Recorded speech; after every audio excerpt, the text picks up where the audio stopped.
I do think long-term institutional support to anchor organizations with flexibility to move and seize opportunities is key.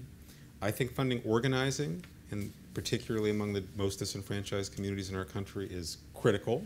And without that, I think everything else becomes academic.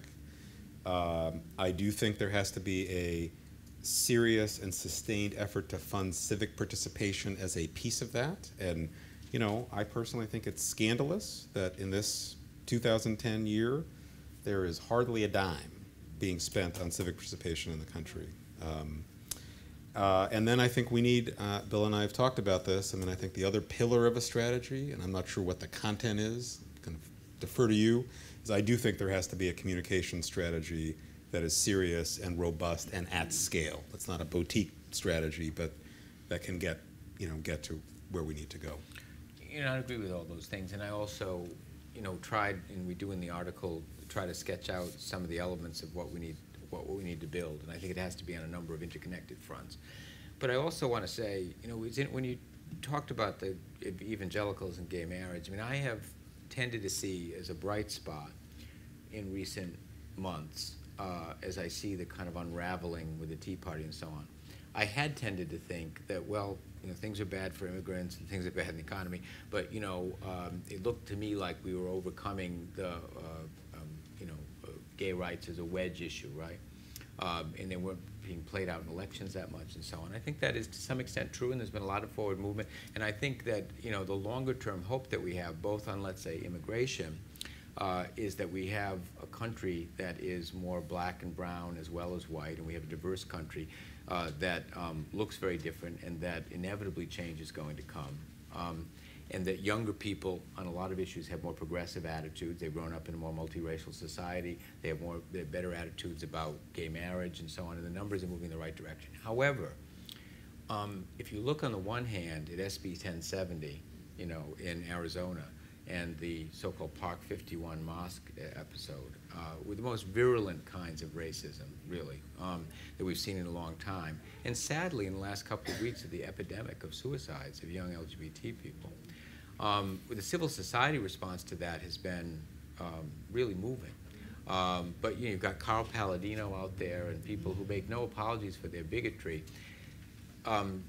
A lot of work needs to be done. And I guess I choose to see all these as a backlash. When you have forward movement, you know, when people are coming to claim their space in the society, whether they are immigrants or whether they are black or brown people or whether they are lesbian and gay people, people are threatened by that. And, you know, and you're seeing a lot of, at the same time, and I think history would show this often is paired, you're seeing the most significant advances coupled with the most virulent kind of backlash. And we just have to do the best we can to live through that time. But in the longer term, I'm quite optimistic.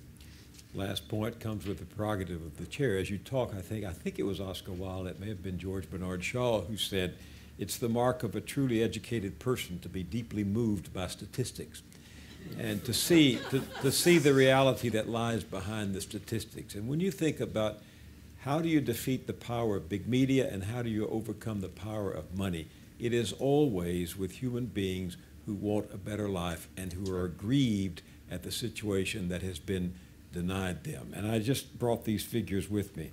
The average age of a U.S. senator is 69. While the median age of Americans is just over 35. Women are a majority of the population today, but only 17% of the Senate. Only 4 senators are African American, Hispanic, or Native American, while these groups represent 1/3 of our population. Most senators are also millionaires. Most Americans are not. You can't look at our political structure and system without realizing how deeply unjust it is.